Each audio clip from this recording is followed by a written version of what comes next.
씨앗 부모.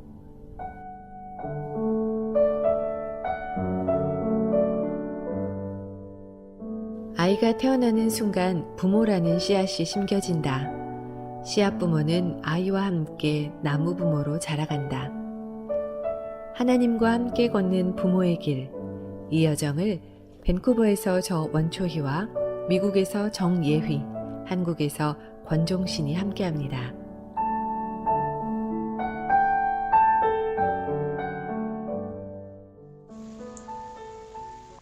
내 등에 짐이 없었다면 나는 세상을 바로 살지 못했을 것입니다. 내 등에 있는 짐 때문에 늘 조심하면서 바르고 성실하게 살아왔습니다. 이제 보니 내 등의 짐은 나를 바르게 살도록 한 귀한 선물이었습니다. 내 등에 짐이 없었다면 나는 사랑을 몰랐을 것입니다. 내 등에 있는 짐의 무게로 남의 고통을 느꼈고 이를 통해 사랑과 용서도 알았습니다. 이제 보니 내 등의 짐은 나에게 사랑을 가르쳐준 귀한 선물이었습니다. 내 등에 짐이 없었다면 나는 아직도 미숙하게 살고 있을 것입니다. 내 등에 있는 짐의 무게가 내 삶의 무게가 되어 그것을 감당하게 하였습니다. 이제 보니 내 등의 짐은 나를 성숙시킨 귀한 선물이었습니다. 내 등에 짐이 없었다면 나는 겸손과 소박함의 기쁨을 몰랐을 것입니다. 내 등의 짐 때문에 나는 늘 나를 낮추고 소박하게 살아왔습니다. 이제 보니 내 등의 짐은 나에게 기쁨을 전해준 귀한 선물이었습니다. 물살이 센 냇물을 건널 때는 등에 짐이 있어야 물에 휩쓸리지 않고 화물차가 언덕을 오를 때는 짐을 실어야 헛바퀴가 돌지 않듯이 내 등의 짐이 나를 불의와 안일의 물결에 휩쓸리지 않게 했으며 삶의 고개 하나하나를 잘 넘게 하였습니다. 내 나라의 짐, 가족의 짐, 직장의 짐, 이웃과의 짐, 가난의 짐, 몸이 아픈 짐, 슬픈 이별의 짐들이 내 삶을 감당하는 힘이 되어 오늘도 최선의 삶을 살게 합니다. 방금 들려드린 시는 정호승 시인의 내 등의 짐입니다. 결혼을 하고 아이를 낳고 엄마로 아내로 또 다른 이름으로 그 길을 걷다 보니 어느새 삶의 무게가 깊어짐을 느낍니다. 그 짐이 있어 때론 힘들었지만 그 짐이 있어 주님을 의지할 수 있었고 그 짐이 있어 기도할 수 있었습니다. 감사하고 또 감사합니다.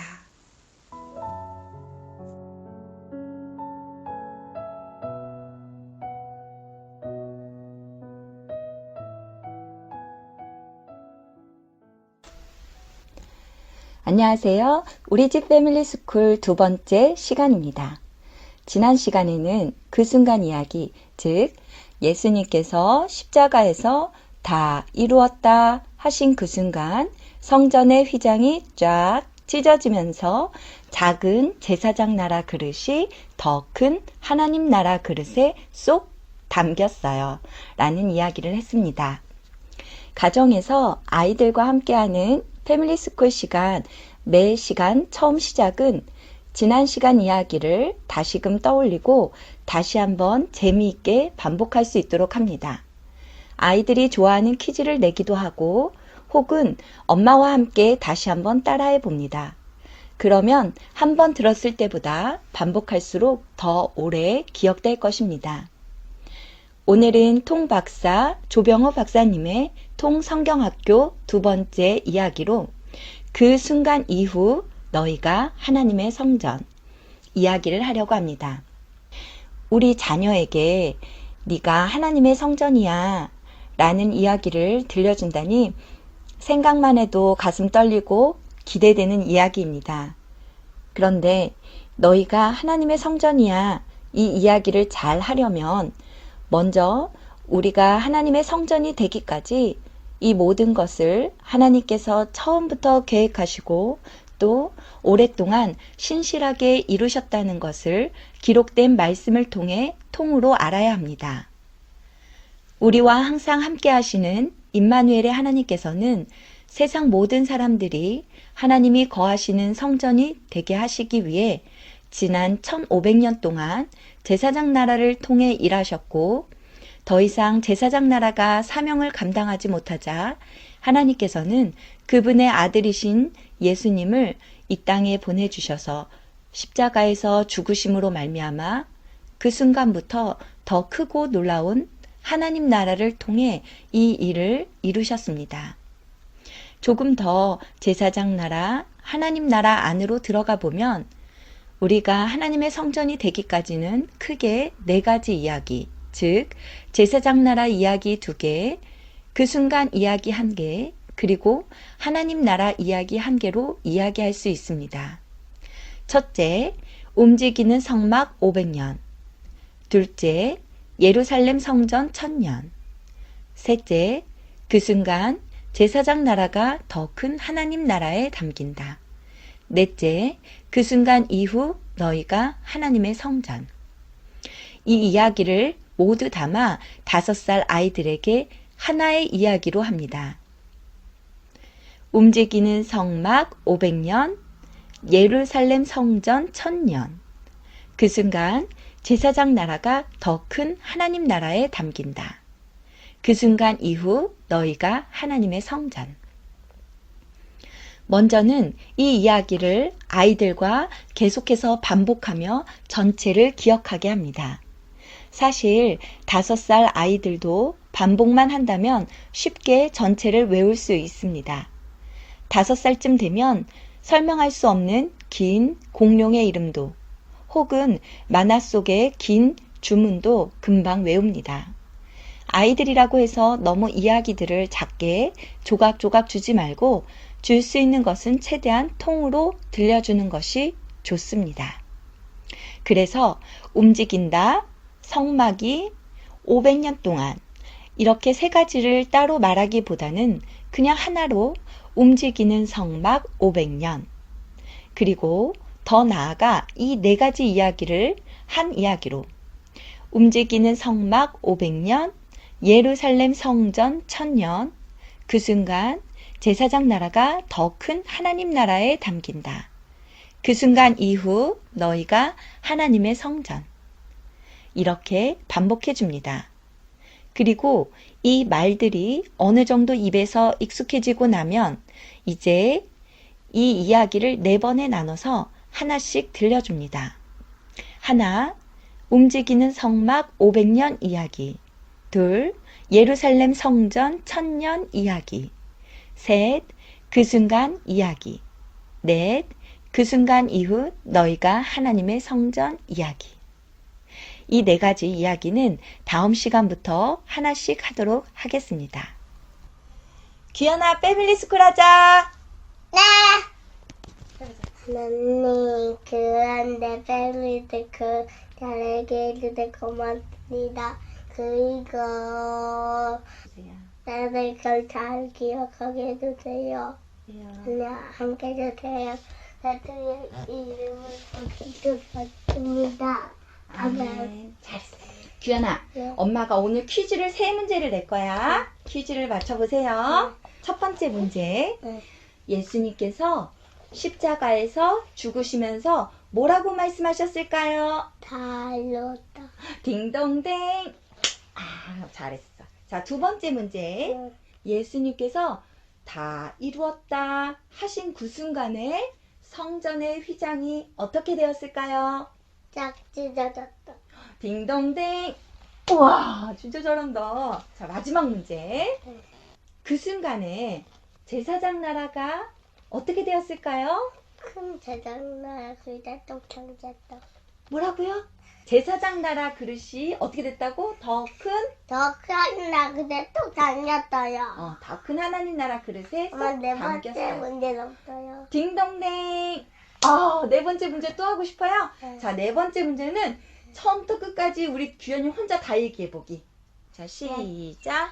예수님께서 십자가 위에서 다 이루었다 하신 그 순간 전전의 시장이 짝지 자치면서 작은 제장나라 그릇이 더 큰 하나님 나라 그릇에 똑 당겼어요.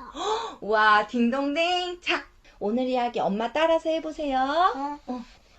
엄마가 하면 잘 듣고서 또 또박또박 따라하는 거야. 자, 시작. 움직이는 성막 500년. 뭐라고? 움직이는 성막 500년. 그 다음에 예루살렘 성전 1000년. 예루살렘 성전 몇 년? 1000년. 그렇지. 그 순간 그 순간 제사장 나라가 제장나라가 더 큰 하나님 나라에 담긴다. 이렇게 더 큰 하나님 나라에 쏙 담긴다. 자, 그 순간 이후 그 순간 이후 너희가 저희가 하나님의 성전, 움직이는 성막 500년, 움직이는 성막 500년.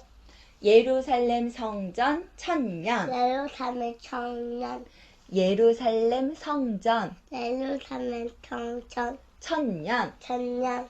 그 순간 그 순간 제사장 나라가 제장나라가 더 큰 하나님 나라에 뚝.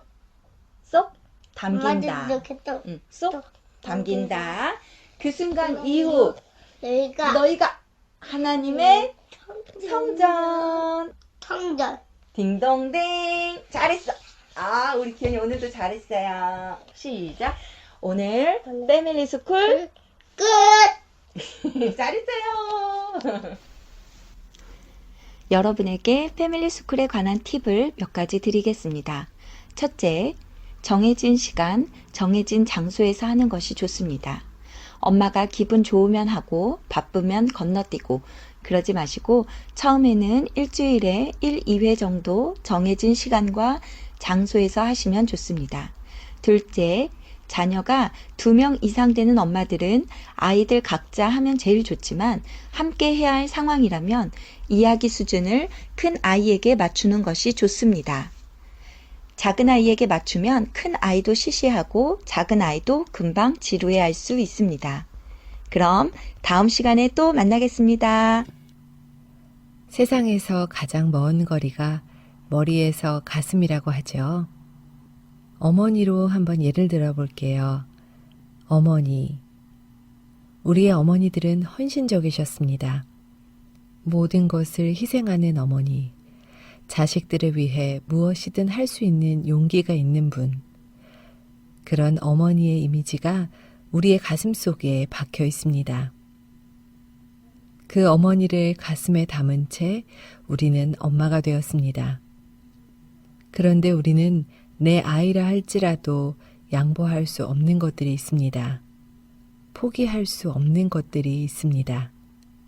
나도 좀 사는 것 같이 살아야겠다 하는 생각들이 하루에도 수십 번씩 마음을 흔듭니다.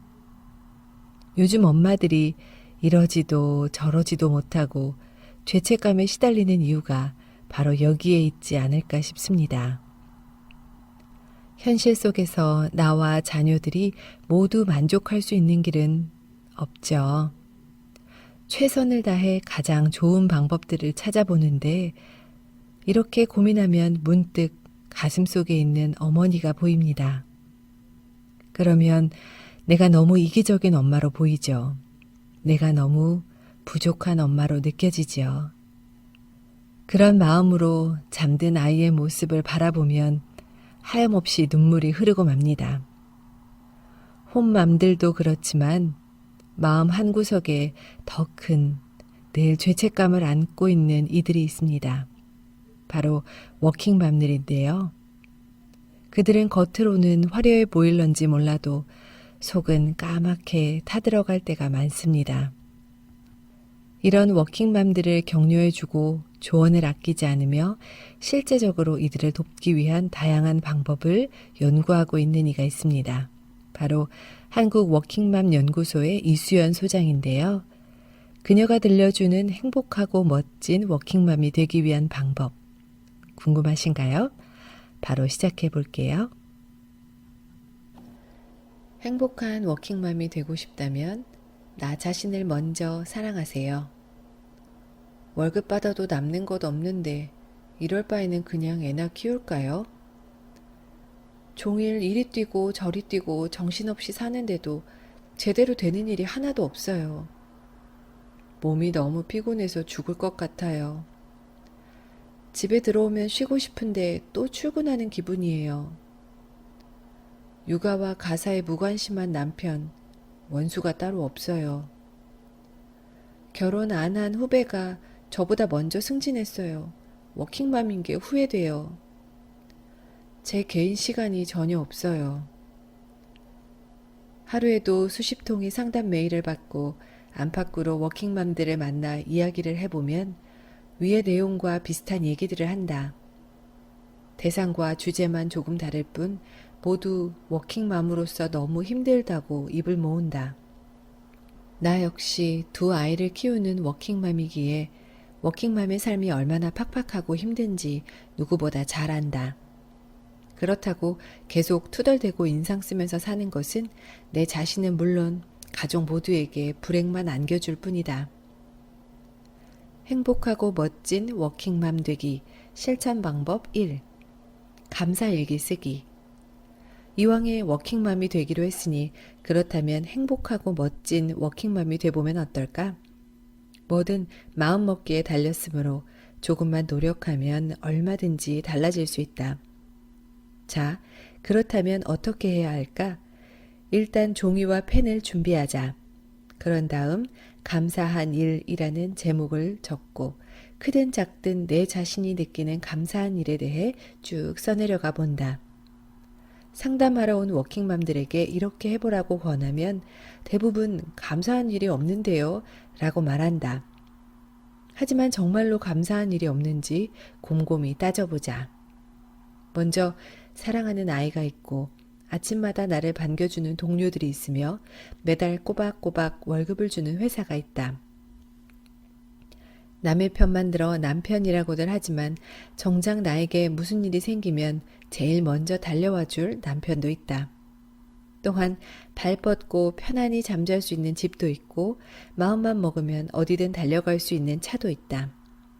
이렇게 기본적인 것만 생각해도 벌써 5가지가 넘는다. 여기에 날마다 울며 안 떨어지려고 하던 아이가 환하게 웃으며 잘 다녀오라고 인사했다면 이 또한 얼마나 감사한 일인가. 감사한 일 1개 추가. 또 횡단보도에서 서자마자 신호가 바뀌고 정류장에 도착하자마자 버스가 와서 지각을 몇 했다면 이 역시 너무도 감사한 일이다. 역시 감사한 일 1개 추가. 마음을 열고 눈을 크게 뜨고 보면 종이 앞뒤가 가득 채워질 만큼 감사한 일이 가득하다. 지금 당장 시작해보자. 행복하고 멋진 워킹맘 되기 실천 방법 2. 체력 관리 잘하기. 다음으로는 체력 관리를 잘하는 것이다. 남편들은 회사 일만 하고도 집에 오면 지치네 힘드네 라며 죽는 소리를 하는데 우리 같은 워킹맘들은 회사 일에 집안일과 육아까지 1인 3역 4역을 소화하려니 여간 힘든 게 아니다. 그렇다고 마음 놓고 아플 수도 없는지라 억울하지만 알아서 체력 관리를 하는 수밖에 없다. 몸이 지치고 피곤하면 모든 것이 귀찮아지면서 쉽게 스트레스를 받고 사소한 것에도 짜증이 나기 때문에 평소에 체력이 바닥나지 않도록 잘 관리해야 한다. 많은 워킹맘들이 남편이나 아이들 영양제는 꼬박꼬박 챙기면서 정작 중요한 본인 것은 잘 챙기지 않는데 나중에 후회하지 말고 미리미리 내 몸을 챙기는 좋은 습관을 들여야 한다. 그리고 체력이 떨어졌다 싶으면 휴식을 취하고 주변에 적극적으로 도움을 요청해야 한다. 행복하고 멋진 워킹맘 되기 실천 방법 3. 자신에게 보상하기. 마지막으로 수고한 내 자신에게 충분한 보상을 해주는 것이다. 우리는 세상에서 가장 어렵다는 일과 육아를 한꺼번에 모두 해내고 있는 위대한 존재다. 설사 아무도 인정해주지 않는다 할지라도 내 스스로는 내 가치와 수고로움을 인정하고 독려해줘야 한다. 많은 워킹맘들이 아이나 남편에게는 아낌없이 돈을 쓰면서도 정작 내 자신을 위해 쓰는 것은 아까워한다. 그러나 내가 있어야 내 가족도 있다는 것을 늘 염두에 두고 일부러라도 한 달 월급의 일정 금액을 내 자신에게 투자하는 연습을 해야 한다. 그래야 지치지도 않고 일도 가정도 잘 꾸릴 수 있다. 옷을 사도 좋고 마사지를 받아도 좋다. 매달 조금씩 모아놨다가 여행을 떠나는 것도 좋다. 나 같은 경우는 사고 싶은 것이 있거나 가고 싶은 곳이 있으면 기쁨 리스트에 다 적어 놓는데 매달 한 개씩 지워나가는 재미가 꽤 쏠쏠하다. 그리고 회사에서 주는 월차나 반차도 아이나 가족에게 다 쓰지 말고 내 자신을 위해 아껴두는 센스가 필요하다. 물론 어쩔 수 없는 현실 때문에 쓰는 경우가 대부분인 줄 알지만 때론 이기적인 워킹맘이 돼야 하는 순간도 있다. 내 아이만은 행복하게 자랐으면 좋겠다라는 말 대신 내 아이도 나만큼 행복하게 잘 살았으면 좋겠다고 말할 수 있도록 이제부터는 내 행복을 찾고 그 행복을 지킬 수 있도록 노력해보자. 이 글은 한국 워킹맘 연구소 이수연 소장님의 글입니다. 부모가 된 우리에게 필요한 건 죄책감이 아닙니다. 그리고 그 죄책감을 덜어내는 방법이 아이에게 무언가를 더 주는 보상은 더더욱 아닙니다. 사회의 한 구성원으로서 또한 부모로서 건강하게 살아가기 위한 가장 좋은 방법은 부부간의 깊은 대화를 나누고 함께 충분하게 기도한 후 나아갈 방향을 결정하고 결정했으면 감사함으로 그 결정을 잘 행해나가는 것이 아닐까 싶습니다. 부모로 아이에게 늘 미안한 마음이 드는 건 어쩌면 더 사랑하는 사람이 갖는 당연한 마음일지 모릅니다.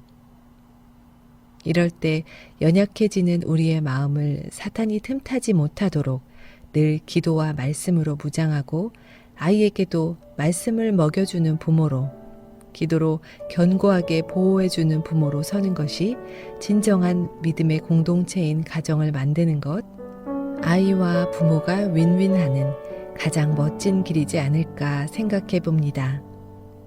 오늘도 사랑하세요.